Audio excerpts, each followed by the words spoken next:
বাসা থেকে আন্টিরা হাই বলতেছে, ফুল দিতেছে, হালুয়া নিয়ে আসতেছে, টাকা নিয়ে আসতেছে। আসলে জনগণের জন্য কাজ করলে জনগণ কখনো হতাশ করে না। আমরা দেখতে পাচ্ছি যে ঢাকা ৮ আসনের এনসিপির প্রার্থী নাসিরউদ্দিন পাটোয়ারি তিনি ঢাকা বিশ্ববিদ্যালয়ের মধ্যে এই মুহূর্তে প্রচারণা করছেন এবং আমরা তার সাথে একটু কথা বলবো। দোয়া করবেন সাপলাকলি। নিচে আসেন, আসতেছি আমরা। আচ্ছা, একটু কথা বলি, কেমন সাড়া পাচ্ছেন? আলহামদুলিল্লাহ ভালো সাড়া পাচ্ছি, এবং বাসা থেকে আন্টিরা হাই বলতেছে, ফুল দিতেছে, হালুয়া নিয়ে আসতেছে, টাকা নিয়ে আসতেছে। আসলে জনগণের জন্য কাজ করলে জনগণ কখনো হতাশ করে না, এটা আমরা শুনেছি, কিন্তু এখন বাস্তবে রাজপথে দেখা পাচ্ছি। আমরা বলেছি যে জনগণের রাজনীতি ইনশাল্লাহ করব, কোনো বাণিজ্যিক গোষ্ঠীর কারো দ্বারা প্রভাবিত হয়ে আমরা তাদের রাজনীতিটা করব না। আচ্ছা, আর কোনো শঙ্কা বোধ করছেন কিনা নিরাপত্তা?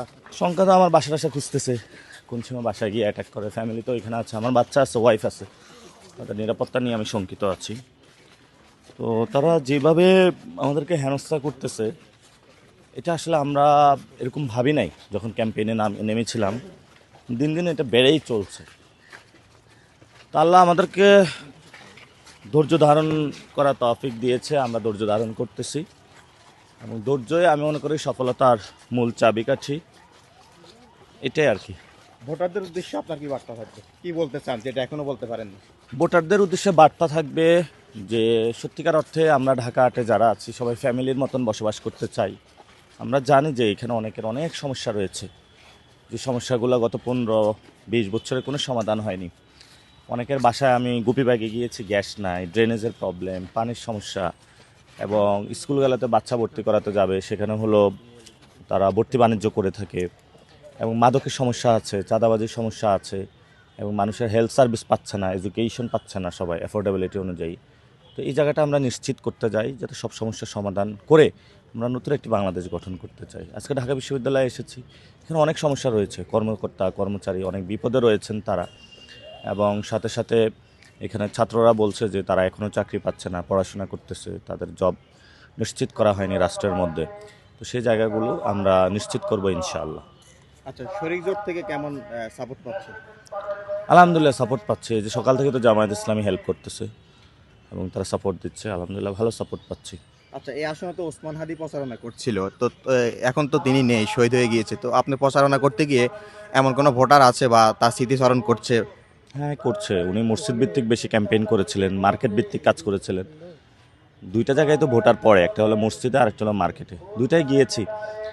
অনেকে কান্না করতেছে, হাউ মাউ করে কান্না করতেছে ওসমান হাদির কথা বলে। সবাই বলতেছে ওনার হত্যাকাণ্ডের বিচার, এটাই আমাদের প্রায়োরিটি, এটা আমরা ইশতেহারে প্রথমে রেখেছি।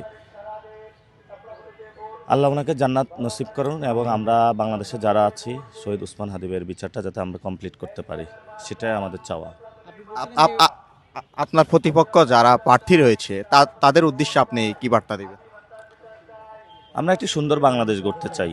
আমি প্রতিপক্ষ যারা প্রার্থী আছে, আমরা চাইবো যাতে তারা মাসল পাওয়ার এবং ম্যানিটারি পাওয়ার, অর্থ এবং শক্তি প্রদর্শনের যে রাজনীতি সেটা থেকে সরে আসবে, এবং এখানে যে সিন্ডিকেটগুলো আছে সেগুলোতে শেল্টার দেওয়া বন্ধ করবে, মাদকের যে সিন্ডিকেট আছে সেগুলো শেল্টার দেওয়া বন্ধ করবে, এবং তারা নতুন বাংলাদেশ গঠনে তরুণ সমাজ যেভাবে চায় সেভাবে তারা আগ্রহী হবে, তাহলে আমরা তাদেরকে ওয়েলকাম জানাবো।